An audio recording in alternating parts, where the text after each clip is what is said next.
Hola a todos y todas, bienvenidos a esta capacitación. Hoy vamos a tocar un tema muy particular, un tema muy importante, salud mental y cuidado comunitario en personas que viven con VIH, particularmente aquellas personas que viven en estado crítico. La idea del tema que vamos a hablar hoy tiene que ver un poco más con una mirada integral, la idea de construir una salud integral hacia un cuidado continuo que abarque no únicamente la salud, sino también lo emocional y lo comunitario. Me presento, soy el doctor José Javier Mendoza Velázquez, soy médico especialista en psiquiatría y hoy voy a tener la oportunidad de estar con ustedes para hablar de este tema. Bueno, de manera puntual, soy maestro en ciencias, maestro en administración pública, he trabajado en forma clínica en diferentes instancias y también soy psiquiatra con la especialidad la alta especialidad en psiquiatría de enlace. Por lo cual, este tema queda muy dentro de las áreas en las que yo me he desempeñado y vamos a tratar de abordarlo como a través de la construcción de una visión diferente de lo que significa atender a la salud mental o en específico a las personas que requieren espacios de atención integral. De manera particular, me gustaría iniciar dando un enfoque integral de lo que significa el impacto de vivir con VIH. Vivir con VIH no es únicamente una condición clínica, no tiene las mismas consecuencias o determinantes que implica vivir con este virus que vivir con cualquier otro virus. No es lo mismo igualmente vivir con una enfermedad crónica como la hipertensión arterial que vivir con VIH. No es únicamente el riesgo porque incluso para el momento en el que hoy nos encontramos vivir con VIH implica una mucho mayor calidad de vida que muchas otras enfermedades crónicas. Sin embargo, nosotros sabemos que el virus de la inmunodeficiencia humana ataca al sistema inmunológico debilitando la capacidad del cuerpo para combatir infecciones y enfermedades. Sin embargo, cuando esto no se trata, puede evolucionar hasta esto, el SIDA, que dio como origen a la gran epidemia de los ochentas, muy caracterizada en cierta población. Que bueno, al final del día, esta etapa avanzada del VIH con este impacto físico y la inmunosupresión severa eran la imagen que teníamos de lo que significaba vivir con SIDA. Sin embargo, esta situación es cada vez menos frecuente. Todavía existe situaciones que por su complejidad, incluso a veces la complejidad es más social y cultural, llevan a las personas que viven con VIH a vivir con estos procesos crónicos más graves, ¿no? En estos momentos, bueno, en los momentos en los que estamos hablando, las personas que viven con SIDA sufren más las consecuencias de la inmunosupresión que propiamente de la enfermedad, con complicaciones con infecciones oportunistas y enfermedades crónicas. Sin embargo, quisiera tocar un punto que para mí es muy importante y es el impacto emocional de vivir con VIH.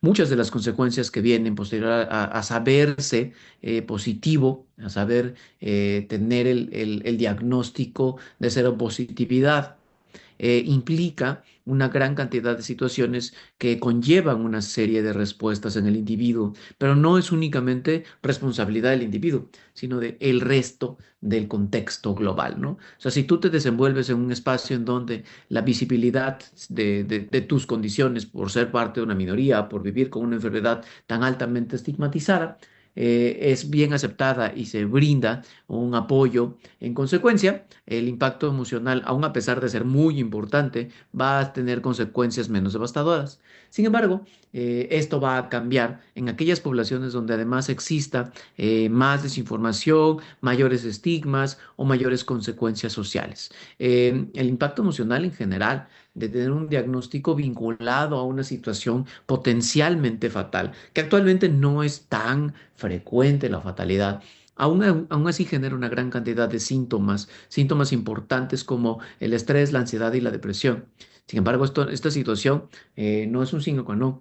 La mayoría de las personas pueden cursar con complicaciones muchísimo, muy graves en el contexto de lo mental, independientemente a la enfermedad. Y hay otras personas que lo han, que incluso no esta visión no está presente, sino hasta mucho tiempo más avanzada la enfermedad. El impacto del diagnóstico es uno de los importantes procesos en la vida de los individuos que viven con VIH y a lo largo del tiempo la aparición de síntomas no únicamente derivados de las complicaciones de la enfermedad, sino del contacto con la nueva vida, el uso de ciertos medicamentos, algunos estigmas asociados a los medicamentos y muchos estigmas sociales. Al final del día, el estigma hace más daño que la enfermedad. Y esto es algo con lo que sí podemos luchar y de eso somos responsables todos y no únicamente las personas que viven con VIH. Además, las personas que viven con VIH tienden a construir sus propias comunidades, como prácticamente todas las situaciones que llevan un consenso social. Y pues bueno, esto en unas ocasiones tiende a generar aislamientos en muchas situaciones que vale la pena mencionar. Quisiera partir de entender que cuando hablamos de salud mental, hablamos de que cualquier persona, independientemente de las enfermedades con las que conlleve, tiene que optar, tiene que tener acceso a servicios para conservar la salud mental. Y esto no implica servicios de atención a la enfermedad mental. Esta es una historia que traigo muy clavada desde hace bastante tiempo, porque creo que existe la extraña confusión de que al tener espacios para atender a la enfermedad mental, estoy brindando salud mental y no es así. La salud mental se brinda cuando nosotros podemos, a través de la política, de los servicios, prevención, pero no únicamente la prevención clínica, sino la prevención social, la prevención a través de programas sociales, la prevención a través de estrategias gubernamentales bien definidas para poder brindarle a las personas no únicamente el derecho a la salud, sino todos sus derechos humanos. Es importante entender esto para entender que el completo estado de bienestar físico, mental y social solamente se alcanzará en un estado de derecho. De acuerdo a la Organización Mundial de la Salud en el 2001, esta definición ha prevalecido a lo largo del tiempo. Sin embargo, la historia de la política en salud siempre ha tendido a construir política en salud basada en el bienestar físico, basada en la asistencia. Esto desde hace 20 años lo hemos venido persiguiendo, parece que nuevamente lo vamos a perseguir durante un poco de años más, en lo cual visibilizamos la salud como una única estrategia destinada a la atención de la enfermedad. La salud mental es muy diferente a eso. Este estado necesita vigilar a las personas desde su juventud, en la construcción de sus infancias, para poder brindarle mayores aptitudes para enfrentar la vida y tomar decisiones que eventualmente impacten en su salud.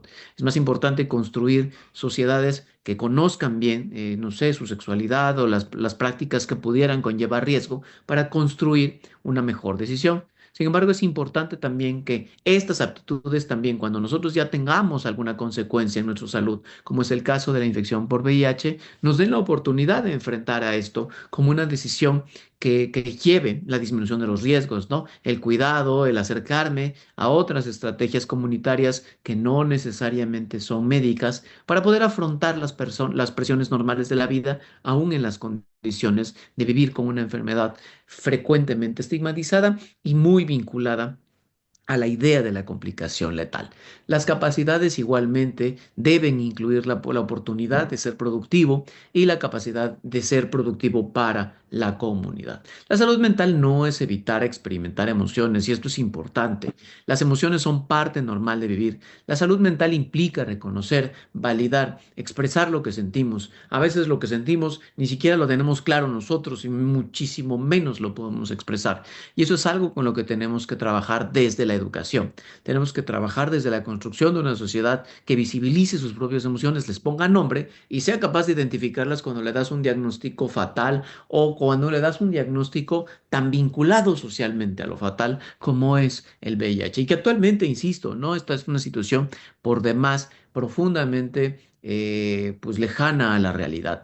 Y al final del día esto nos va a permitir experimentar las cosas como nosotros las tenemos que experimentar y pues bueno, igualmente estas emociones pueden ser agradables o desagradables, pero son necesarias de identificar para poder expresarlas de forma correcta. Entonces la salud mental es parte necesaria de la salud y es importante entender que muchas de las consecuencias que vienen hacia la salud son producto de la salud mental. Hemos visto que una persona que no entiende las consecuencias de no llevar una dieta, de no llevar un régimen, de no continuar un tratamiento, también muchos de estos espacios están destinados a áreas que se pueden construir desde la salud mental. En este caso, la salud mental, hablando de esto una vez más, no me estoy refiriendo a enfermedades mentales. Estoy hablando de aquellos comportamientos que nos permiten vincularnos a un tratamiento, aquellos pensamientos sobre la enfermedad que nos permiten considerar que existe un punto de mayor beneficio posterior al tratamiento y los sentimientos asociados a vivir la enfermedad.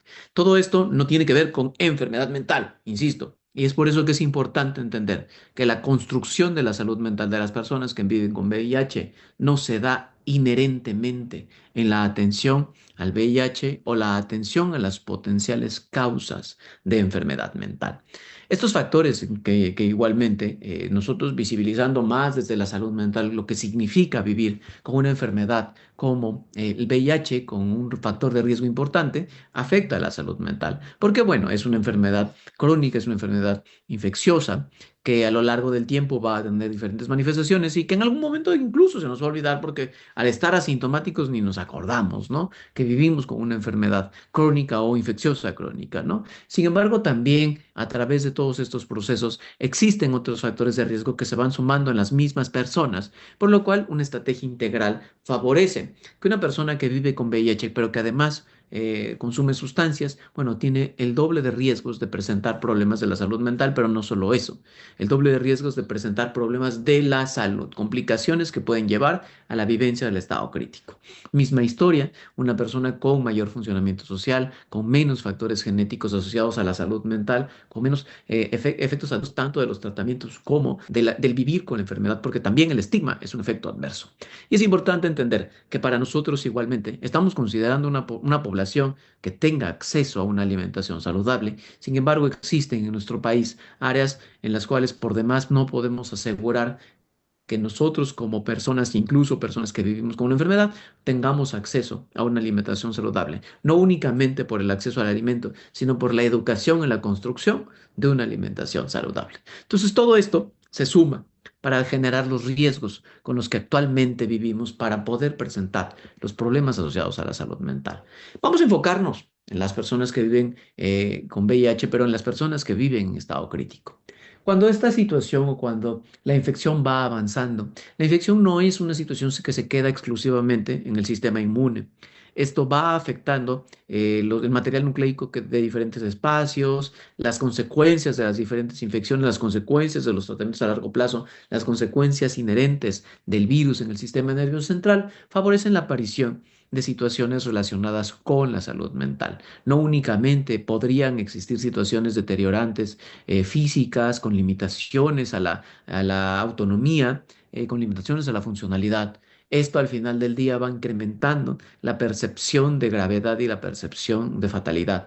A la misma historia es importante entender que existen sentimientos de desesperanza que si bien en algún momento parecían no estar ya al poder vivir con un tratamiento definitivo a lo largo de la vida, van generando aumento en la desesperanza y van generando miedo a morir.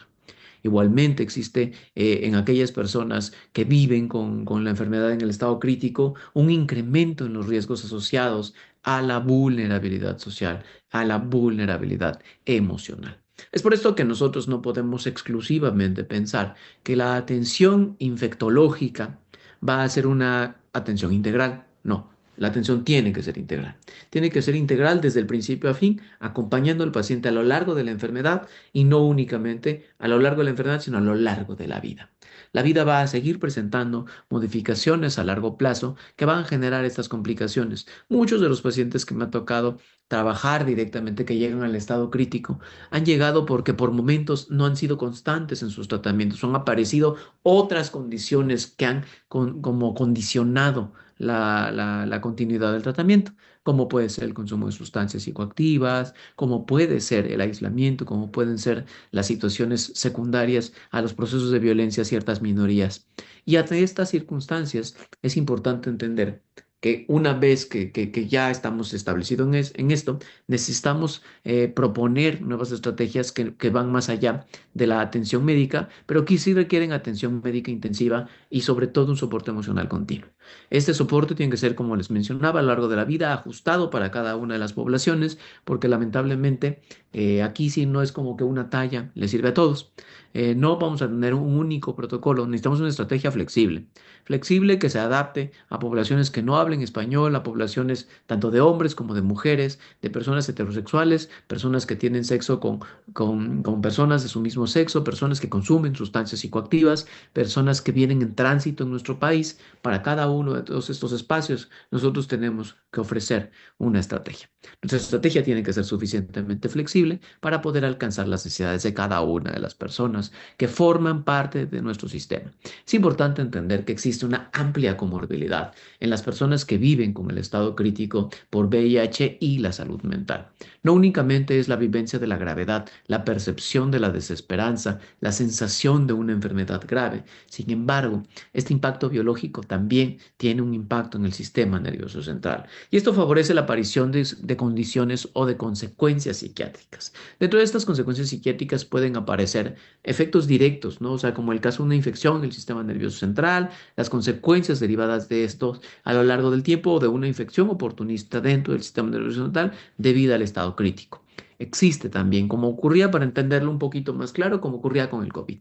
Una parte de esta percepción, de esta reacción del sistema nervioso central a los virus, es la percepción de este deterioro cognitivo específico asociado a la larga evolución de una enfermedad por una infección por virus, pero también existe un proceso de inflamación continuo que favorece estos síntomas. Y nosotros tenemos que estar trabajando en mantener toda esta actividad, pero también en disminuir o mantener en control este proceso de inflamación para que esto pueda llevarnos a un mejor resultado. Igualmente, en el contexto emocional, estas circunstancias también se van sumando a lo largo de la vida. Un diagnóstico avanzado genera ansiedad, genera depresión, pensamientos suicidas. A lo largo del tiempo, este temor va generando aislamiento de nuestra comunidad y esto favorece la llegada de un desenlace fatal. La salud mental y el VIH tendrían que ser parte vincular. A mí no me gusta hablar de enfermedades como, no sé, como estos términos de juntar dos enfermedades porque están frecuentemente asociadas, como es el caso de la enfermedad mental, como la enfermedad por VIH, ¿no? Sin embargo, es muy común la presencia conjunta de estos procesos. La mayoría de los desafíos psicológicos no únicamente están condicionados por la enfermedad, sino por la vivencia social de la enfermedad. Pero también existen algunos otros que per se van a ir apareciendo ante la necesidad de encontrar un equilibrio en este proceso en el cual no es la misma historia antes o después del diagnóstico positivo. Es importante entender que una serología positiva pues probablemente no tendría por qué cambiar nada. Sin embargo, aparecen la ansiedad, aparece la depresión, aparece la sensación de haber podido hacer algo para que esto no pasara.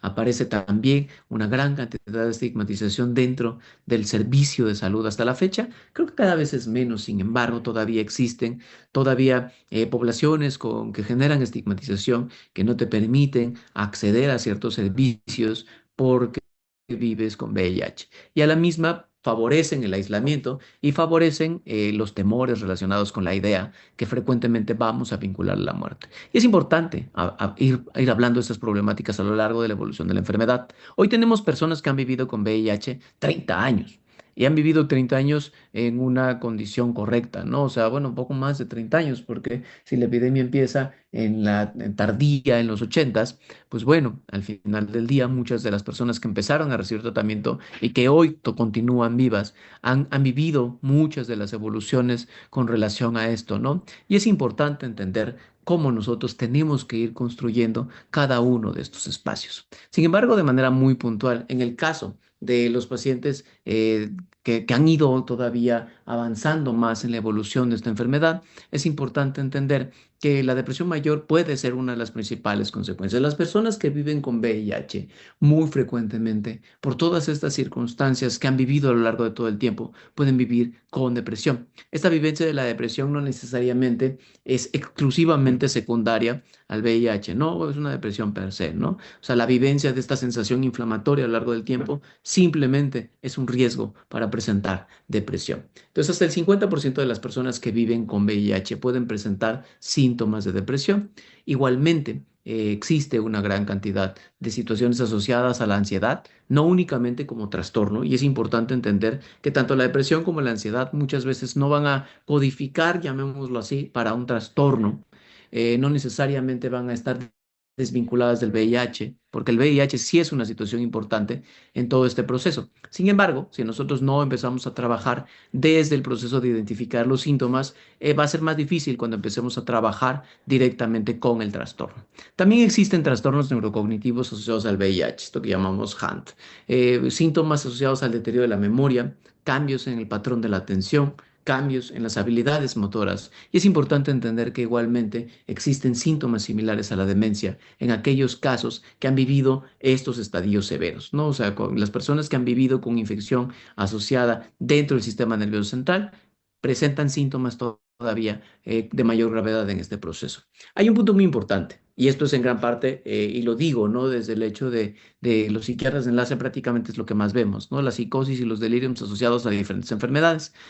Tanto la psicosis como el delirium pueden ser frecuentes en las personas que viven en etapas críticas y no únicamente debido al VIH y estas modificaciones y deterioros que les mencionaba. También existen infecciones oportunistas y uno de los sitios donde las infecciones oportunistas pueden aparecer de manera más frecuente es en el sistema nervioso central.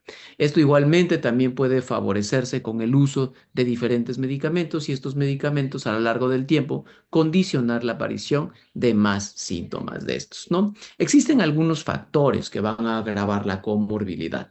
O sea, la comorbilidad siempre va a existir porque todos tenemos síntomas asociados a la salud mental y si vivimos con una enfermedad sabemos que esto incrementa los riesgos. Sin embargo, los factores con los que sí podemos trabajar y con los que sí podemos prevenir tienen que ver un poquito más con ciertos síntomas como síntomas sociales como el estigma. Hasta la fecha todavía vivir con VIH genera una respuesta social y muchas de las personas hasta la fecha tienen esta idea de no poder decir el diagnóstico porque saben que al generar un estigma, esto va a representar un cambio, no únicamente, hasta incluso en su proceso de seguridad social. También existe una gran cantidad de discriminación, no únicamente asociada a la enfermedad, sino a lo que frecuentemente nosotros estereotipamos de la enfermedad. La enfermedad seguramente viene consecuencia de una conducta y a partir de ahí desarrollamos estos estereotipos que nos llevan a la discriminación y esto es la causa original del estigma. Incrementa igualmente la vivencia de este discernimiento, de esta discrepancia, el sentimiento de desesperanza, el sentimiento de culpa, como si la enfermedad fuera la responsabilidad del individuo y generalmente, como ocurre en la mayoría de las enfermedades son responsabilidad del sistema, son responsabilidad social, son responsabilidad también de todo el contexto de la evolución de nuestro mundo como está ocurriendo, ¿no? O sea, por algo tenemos gran frecuencia de personas viviendo con diabetes, ¿no? Y todavía estamos construyendo una mejor sociedad que entienda las consecuencias de consumir carbohidratos simples. Pero igualmente todavía existen personas que cada vez que ven un sello en un alimento lo pasan por alto, ¿no? O sea, todavía tenemos que construir una educación importante. Todavía existe una gran cantidad de estigma social al VIH, ¿no? Y mucha de nuestra población heterosexual en jóvenes no usan ningún método para protegerse del VIH, sobre todo aquellos que sí usan métodos para protegerse de un embarazo no deseado, pero no usan métodos para prevenir las infecciones, ¿no? ¿Por qué? Porque estas infecciones están asociadas solo a las personas, particularmente a los hombres que tienen sexo con hombres, y esto no deja de ser sino una mentira. Ante esto, sí es importante entender que todos estos mitos, estas leyendas que existen relacionadas a las enfermedades han hecho que sigan apareciendo en esta línea de frecuencia de la infección por VIH constante a lo largo del tiempo. También, ¿no? Si una persona no tiene red de apoyo, todas las enfermedades se van a incrementar, pero particularmente aquellas personas que se viven en un contexto de mayor limitación social van a tener peores consecuencias en las enfermedades, particularmente por la condición asociada a la salud mental.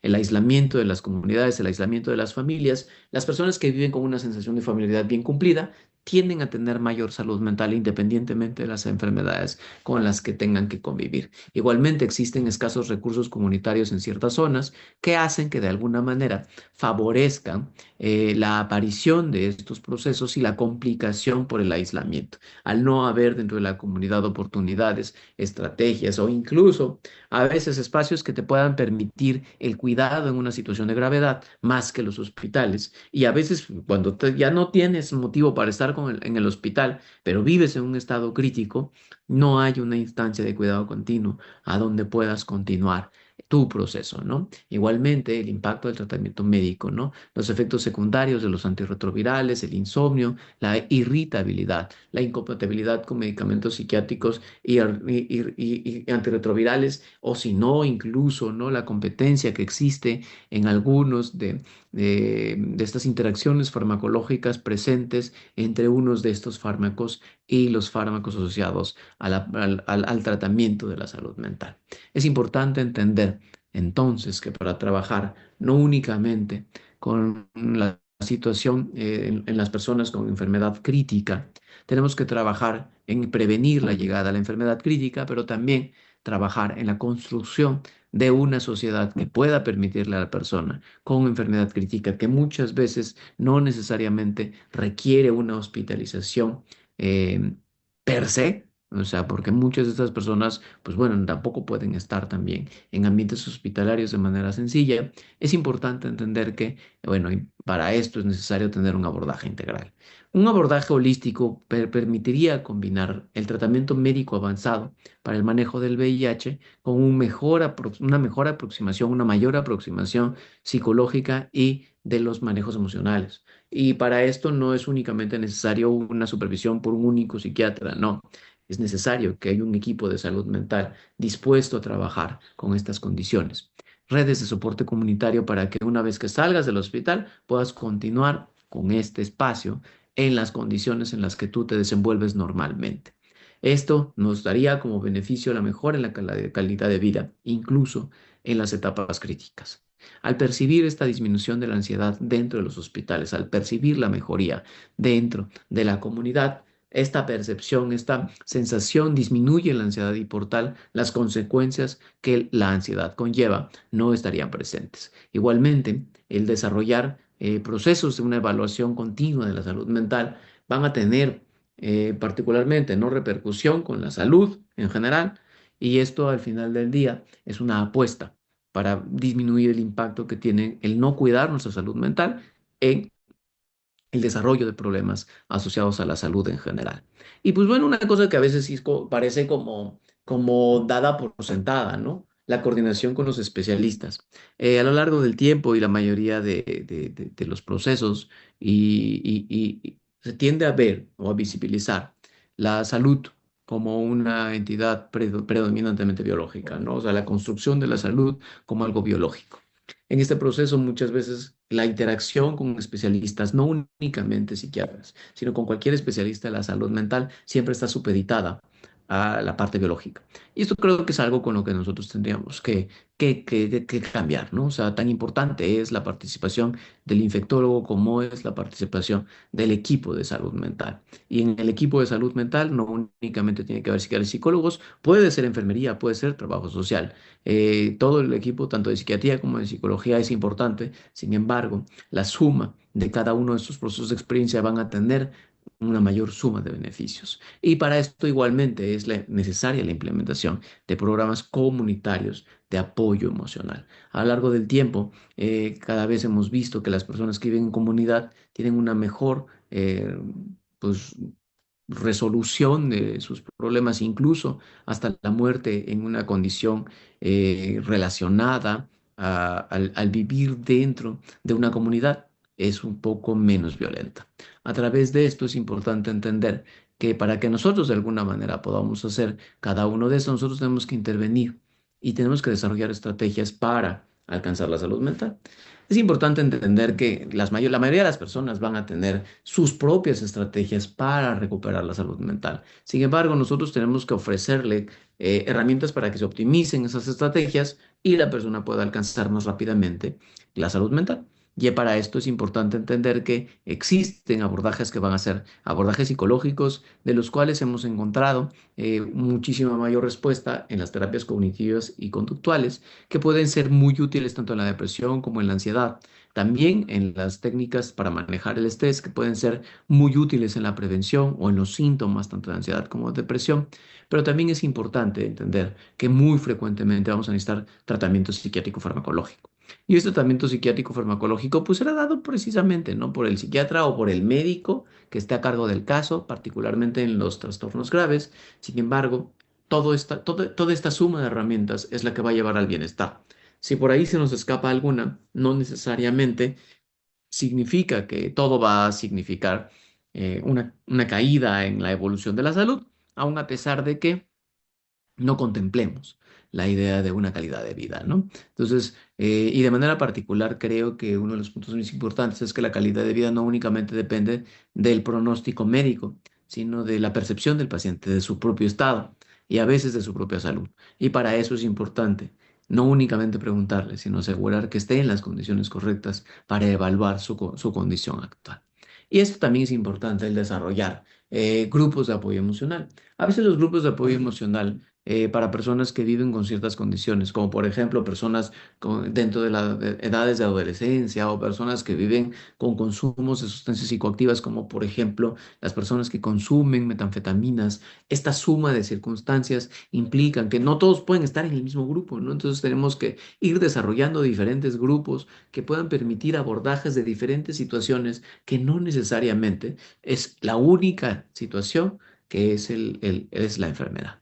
Para esto es importante igualmente devolver un poquito de importancia a la construcción de una comunidad de mayor capacidad, que desarrolle más herramientas, que entienda la salud como un proceso de todos, no el proceso de un solo individuo, ¿no? O sea, no es que yo necesito cuidar mi salud, es que necesitamos proteger todos nuestra salud.